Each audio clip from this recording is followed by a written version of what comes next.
검찰청법 폐지 법안하고 그다음에 공소청 신설 법안 이 두 가지만으로는 해결이 안 된다. 왜? 검찰이 갖고 있는 직접 수사권을 어디로 보낼지가 있어야 되는데 그게 아직 같이 패키지로 발의가 안 됐기 때문에 의아했었거든요. 그런데 그 궁금증이 어제 풀린 겁니다. 국회에 정식으로 접수가 된 것은 그저께 접수가 된 것 같고요. 어제 그 법안 발의하는 기자회견을 황운하 의원 등이 이제 대표 발의를 했는데 21명의 의원이 했어요. 그러니까 20명이 민주당 의원이고 열린민주당에서 최광욱 대표가 가세를 해서 21명이 법안 발의를 했습니다. 그 내용을 어제 황운하 의원이 발표를 한 거예요. 그렇게 되면 이 공소청과 중대범죄수사청이 어떻게 업무 분장을 하는지 그리고 그 운영은 어떤 방식으로 이루어지고 조직은 어떻게 구성이 되는지 한번 그 내용을 뭐 중간 점검 차원으로 한번 좀 살펴보려고 합니다. 물론 이 법안이 최종안은 아니에요. 이거 개별 의원들이 개별적으로 발의를 한 거고요. 민주당의 검찰개혁 특위의 공식적인 단일안이 조율이 되겠죠. 그래서 여러 가지 법안이 사방에서 막 나오면 그것을 이제 축조심사하면 됩니다. 그래서 다 모아놓고 여기서 좋은 거 빼고 저기서 나쁜 거는 삭제하고 이런 식으로 해서 최종안을 만들어낼 수 있을 거예요. 그래서 그중에 첫 번째 법안이 이번에 나온 거라고 이해를 하시면 될 테고 어찌됐든 결론은 검찰에 남아있는 6개 중대범죄 수사권도 완전히 박탈을 한다는 겁니다. 그리고 검찰청을 폐지하고 대신에 공소청을 신설하고 수사를 위해서 중대범죄 수사청을 설치한다는 겁니다. 일부 언론에서 중대범죄 수사처라고 보도된 곳이 있던데 공식 명칭은 중대범죄 수사청으로 지금 발의가 됐어요. 이게 보시면 왼쪽이 이제 공소청을 신설하는 내용의 법안입니다. 공소청 법안이고요.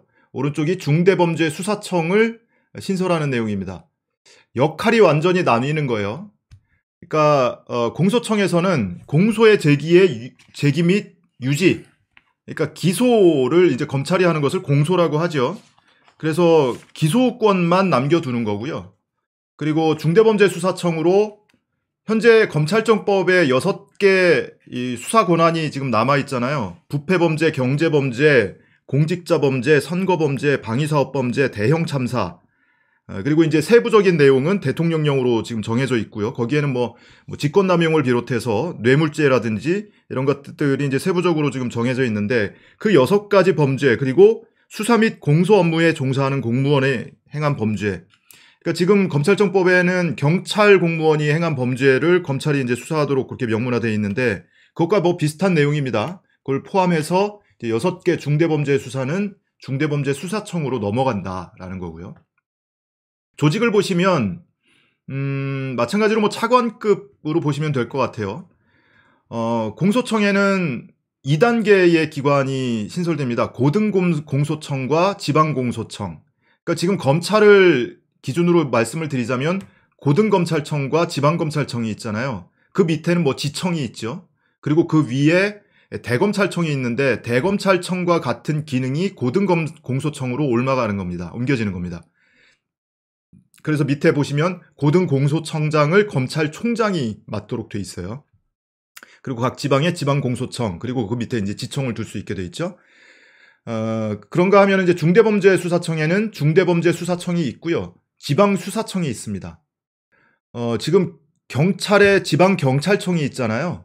뭐 그런 개념으로 보시면 될 것 같아요. 경찰청과 지방경찰청이 있듯이 중대범죄수사청과 지방수사청으로 나뉜다라는 거고요.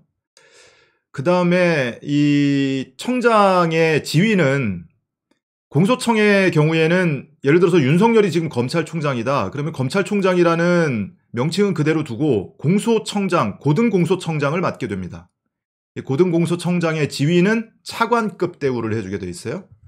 그러니까 지금 현재 검찰이 검사장급이 뭐 각종 뭐 복리후생이라든지 이런 거에 있어서 차관급 대우를 받고 있거든요. 그러다 보니까 검찰총장이 내 밑에 차관급이 몇 명인데 자기는 장관급이라고 행세를 하는 거죠. 그걸 이제 깨지게 됩니다. 이렇게 되면. 그래서 공소청에는 고등공소청장인 검찰총장이 차관급이라고 명시를 하게 되고요. 그 다음에 중대범죄수사청의 경우에는 중대범죄수사청장이 수사총감이 됩니다. 수사총감이라는 것은 제가 보기에는 경찰총장이 지금 치안총감이거든요.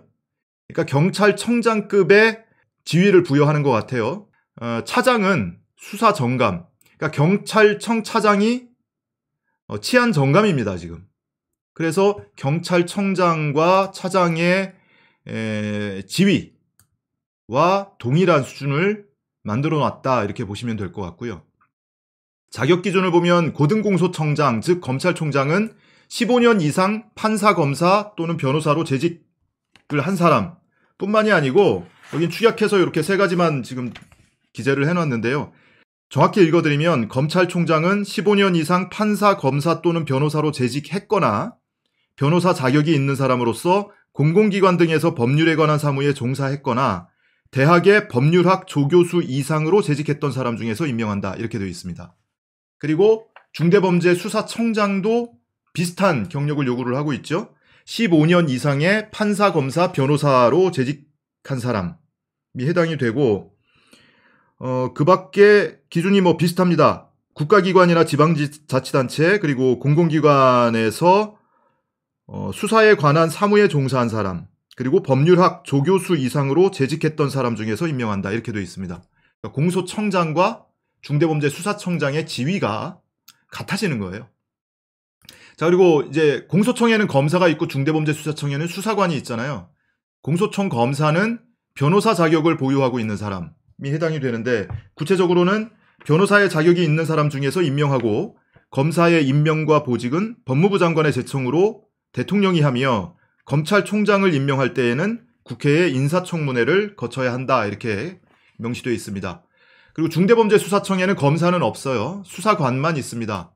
그 수사관은 변호사 자격을 보유하고 있거나 검찰 또는 경찰에서 수사 업무에 종사했던 사람, 그리고 대통령령이 정하는 조사 업무의 실무를 5년 이상 수행한 경력이 있는 사람 중에서 임명을 하도록 되어 있습니다. 여기에 이제 검찰 출신이 들어가 있는데, 요거는 조금 이따가 다시 설명을 드리기로 하고요.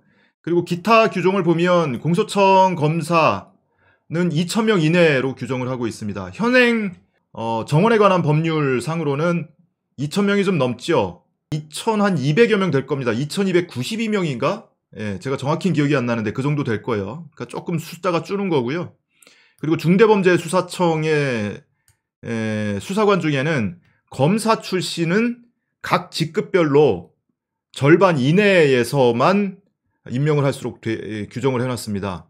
그러니까 중대범죄수사청의 수사관은 7단계로 나뉘거든요. 1급부터 7급까지 나뉩니다. 7단계로 나뉘는데, 이 7단계에 걸쳐서 각각의 이 직급별로 절반 이내에서만 검사 출신을 수사관으로 임명할 수 있다, 이렇게 이해를 하시면 될 것 같아요. 자, 그러면 많은 분들이 이제 궁금해 하시는 게, 현재의 검사가 자기 수사하고 싶다고 중대범죄수사청으로 가면 그놈이 그놈 아니냐, 또 기존의 검찰청에 근무를 하던 공소청과 인적으로 좀 얽혀 있어서 결국에 양손에 쥐고 주무르는 거 아니냐, 이런 우려들 하실 수 있는데, 완전히 배제하는 거는 뭐 현실성은 별로 없는 것 같고요. 이렇게 되면 중대범죄수사청에 검찰 출신이 임명이 될 수 있기는 하지만, 지금과 마찬가지로 영장 청구권을 갖고 있거나 기소권을 갖고 있지를 못합니다. 오로지 수사만 할 수 있는 거예요. 그러니까 이 중대범죄수사청이 신설이 되더라도 이 법안 내용으로는 공소 제기 유지, 그리고 영장 청구권은 검사에게 두도록 되어 있습니다. 그러니까 공소청 공소관에게 두는 거죠. 그러니까 영장 청구는 여전히 공소청에 있기 때문에 검사 출신이 중대범죄수사청으로 옮긴다 하더라도 영장 청구권과 기소권은 갖지 못한다. 그리고 절반이 넘는 수사관이 경찰 출신이거나 또는 변호사 출신이거나 이런 사람들이 임명이 될 것이기 때문에 기존 공소청 검사들하고는 완전히 업무가 분리될 거다, 이렇게 이해를 하시면 좋을 것 같아요.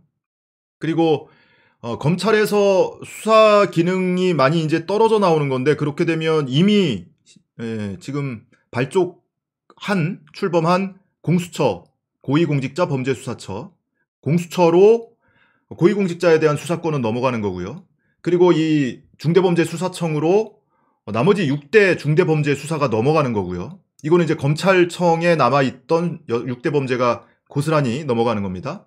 그리고 국가수사본부가 있죠. 국가경찰과 자치경찰로 나뉘는데 국가경찰청 안에 국가수사본부를 두게 되어 있습니다. 이 국가수사본부에 나머지 이 수사권이 가는 거죠. 그러니까 이렇게 삼원화된다라고 보시면 될 것 같고, 이 국가수사본부에는 기존 수사권 외에 국정원에서 갖고 있던 대공수사권도 이 국가수사본부로 이관이 됐습니다. 그래서 별도의 부서가 생겼어요. 그래서 이렇게 삼원화된다. 그 밖에 이제 일상생활과 밀접한 수사 업무에 대해서는, 치안 업무에 대해서는 자치경찰이 신설이 되죠. 시도 단위의 자치경찰이 신설이 됩니다. 요거까지 합치면 이제 4단계인데, 그래도 이제 자치경찰은 약간 영역이 다르니까 빼더라도 이렇게 삼원화된다. 그래서 수사권을 분산하고 각 기관 간에 상호 견제를 할 수 있는 시스템이 되는 거죠. 수사를 하는 기관은 이제 3개뿐이지만 또 공소 유지 그리고 영장 청구권을 갖고 있는 공소청이 별도로 있기 때문에 이 4개 기관이 서로 견제를 할 수 있는 그런 기능이 되는 겁니다. 가장 우려되는 것은 시행식입니다. 이 중대범죄수사청도 그렇고요. 검찰청 폐지 법안도 그렇고 시행시기가 결국에는 공소청 법안에 매이게 돼 있어요.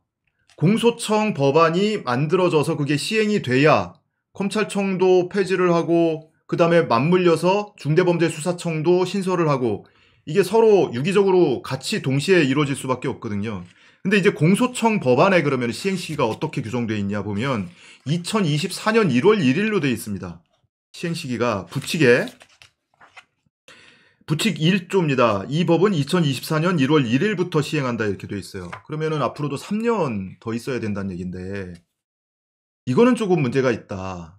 그래서 많은 사람들이 아마 뭐 이의 제기도 하고 뭐 문제 제기도 하고 이랬던 것 같아요. 그 의원들을 대상으로. 그래서 지금 나오는 얘기는 법안은 이렇게 일단 마련이 돼 있지만 이 법안을 심사하는 과정에서 그리고 이 법안뿐만이 아니고 다른 법안도 그 사이에 막 발의가 되면 묶어서 이제 축조 심사를 하게 된다고 말씀드렸잖아요. 그 과정에서 시행 시기를 언제로 정할지 그거는 이 민주당의 검찰개혁 특위에서 단일안을 잡을 때 거기에 이제 확정돼서 시행 시기가 들어갈 것 같고 물론 그 이후에도 막상 발의가 되고 나면 이제 국회 상임위나 법사위나 본회의 통과 과정에서 또 조율이 있을 수 있습니다. 또 야당하고 협상 과정도 있을 수 있고요. 그 과정에서 뭐 여러 차례 지금 시행 시기는 왔다 갔다 할 수 있는데 2024년 1월 1일은 좀 아닌 것 같다. 최대한 땡길 수 있으면 땡겨야 한다라는 게 저 뭐 개인적인 생각이고요. 그리고 이 중대범죄수사청에는 시행 시기가 공포 후 1년 이내로 돼 있습니다. 그러니까 언제 공포가 될지는 지금 알 수 없고 말씀드린 바와 같이 공소청 설치가 언제 되느냐에 따라서 그 검찰청을 해체해서 공소청과 중대범죄수사청을 만드는 거니까 이 시기가 언제 시행 시기가 잡히느냐에 따라서 맞물려서 돌아갈 수밖에 없다. 이 점을 좀 말씀을 드립니다. 근데 한편으로 이제 큰 틀에서 돌아보면 검찰이 지금 역대 찾아볼 수 없을 정도 수준의 막강한 권한을 지금 휘두르고 있지 않습니까? 근데 우리가 모르고 있었던 거지. 이 제도상으로는 지금과 같은 검찰의 이 권력이 주어져 있던 거예요. 검사들 스스로도 또는 검찰총장을 비롯한 검찰 구성원들이 우리 힘이 이렇게 막강했는지 아마 몰랐을 거예요. 이 정도로 우리가 대통령한테 정면으로 반기를 들고 뭐 오죽하면 검찰 쿠데타라고 할 정도니까 그런 정도의 막강한 권력이 우리한테 주어져 있었구나. 그 권력을 100% 플러스 알파를 지금 사용하고 있는 거죠. 지금 위법과 합법을 넘나들면서 검찰권을 지금 남용하고 있는 거 아니겠습니까? 근데 반면에 이 검찰의 수사권을 분리를 해서 공수처를 신설하자. 그것이 뭐 고비처가 됐든 공수처가 됐든 명칭이 뭐가 됐든 20년 만에 공수처가 발족을 한 겁니다. 이게 20년 걸렸어요. 그리고 검찰의 권력을 분산하는 것에 대해서는 사실 뭐 이렇게 뭐 미세 조정은 있었을지언정 권한을 분사하고 권력을 분산하는 것은 지난 한 70년 동안 본 적이 없단 말이에요. 계속 강화돼 왔죠. 근데 이번에 공수처 설치한 것을 넘어서서 검찰의 수사권을 완전히 분리해버린다. 그리고 말 그대로 법안이 지금 그렇게 나와 있잖아요. 검찰청법을 폐지하잖아요. 검찰을 해체하는 겁니다. 검찰을 해체해서 수사할 사람 손들어. 너는 대신 앞으로는 검사 아니야? 수사관이야? 너한테는 공소 기소권도 없고 영장 청구권도 없어. 가서 수사만 해. 그리고 그 수사의 권한은 6대 중대 범죄에 대해서만 하는 거야. 그리고 그 수사관을 구성하고 있는 인적 구성은 기존의 변호사를 하던 사람, 경찰 수사 업무를 하던 사람 등과 함께 어울려서 하는 거야. 이렇게 돼버리는 거고, 공소 업무만 담당하는, 기소 업무만 담당하는 공소청으로 가서 공소관의 업무를 할 사람 손들어. 그 사람들은 이제 공소 업무만 담당을 하는 거예요. 이렇게 권한이 완벽하게 분리되는 이런 시도가 정말 경천동지할 일 아닙니까? 상상도 할 수 없었어요. 그냥 머릿속에서 상상만 했지 이것을 감히 실현할 수 있을 거라고는 예견을 못했어요. 근데 지금 여기까지 와 있단 말이에요. 막 치고받고 깨지고 들이받고 하면서 어느새 여기까지 와 있는 겁니다. 이게 나중에 돌이켜보면 굉장히 획기적인 이 시기로, 획기적인 사건으로 아마 기록되지 않을까. 대한민국 검찰 역사에 있어서 대단히 획기적인 사건으로 기록이 될 거다. 저는 그렇게 믿어요. 아직 완성된 거 아니고 지금 가야 할 길이 멀지만 그 길로 지금 가고 있다. 여러분들이 이제 우리 시민들이 같이 목소리 내주고 지지하고 응원해주고 때로는 분노하고 하면서 독려한 결과가 공수처 설치를 넘어서서 이제 검찰청을 폐지하고 공소청과 중대범죄수사청으로 수사와 기소를 완벽하게 분리해내는 그런 단계까지 갈 수 있다.